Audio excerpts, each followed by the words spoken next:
નમસ્કાર, આપ જોઈ રહ્યા છો સ્પાર્ક ટુડે ન્યૂઝ। ગત 11 ફેબ્રુઆરીના રોજ સાંજે 7 વાગે સરદાર એસ્ટેટ હોલ ખાતે અલવી જમાતના 10 અને 12મા ધોરણની બોર્ડની પરીક્ષા આપનાર વિદ્યાર્થીઓ માટે એક ઇન્ટરેક્ટિવ સેશનનું આયોજન કરવામાં આવ્યું હતું, જેમાં 70 વિદ્યાર્થીઓ એમના વાલીઓ સાથે ઉપસ્થિત રહ્યા હતા।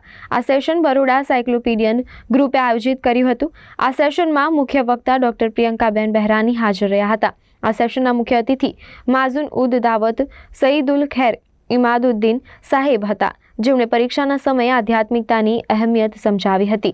ડોક્ટર ઝુલ્કરનૈન ભાઈ સાહેબ, જેઓ આયોજક ગ્રુપના હેડ છે, એમણે પોતાની સ્પીચમાં જણાવ્યું હતું કે પરીક્ષા પર જીવન પૂરું નથી થતું, પણ પરીક્ષા તો આપણી મંજિલ તરફ પહોંચવાનો એક પડાવ છે।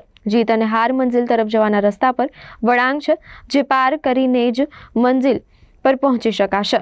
11 ફેબ્રુઆરી સાંજે 7 વાગે સરદાર એસ્ટેટ હોલ પર અલવી જમાતના જેટલા 10th અને 12thની બોર્ડની એક્ઝામ્સ આપવા જઈ રહ્યા છે એ તમામ તલેબત અને સ્ટુડન્ટ્સનો એક ઇન્ટરેક્ટિવ સેશન રાખવામાં આવેલો, જેમાં અમારા ચીફ ગેસ્ટ હતા માઝુનુદ દાવત સઈદુલ ખૈર ઇમાદુદ્દીન સાહબ।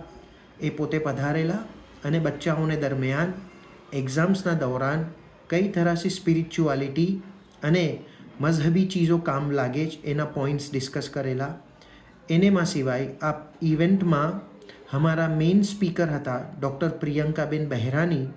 એમને પોતાના પાવર પોઈન્ટ પ્રેઝન્ટેશનમાં બહુ જ ઇમ્પોર્ટન્ટ ટોપિક્સ ડિસ્કસ કરેલા, ખાસ કરીને એક્ઝામ પહેલાં કઈ તરહથી સ્ટડીઝનું ટાઈમ ટેબલ બનાવીને ઝિયાદાથી ઝિયાદા ફાયદો લેવો, ટાઈમ મેનેજમેન્ટ કરવું, કઈ તરહથી ડિસ્ટ્રેક્શનથી દૂર રહેવું, મોબાઈલ ફોનને કઈ તરહ મેનેજ કરવો, એક્ઝામના દિન કઈ તરહની તૈયારીઓ કરવી, એ તમામ ચીજોનું બહુ જ ઇન્ટરેસ્ટિંગ સેશન તકરીબન 45 મિનિટ્સનું આપે લીધેલું।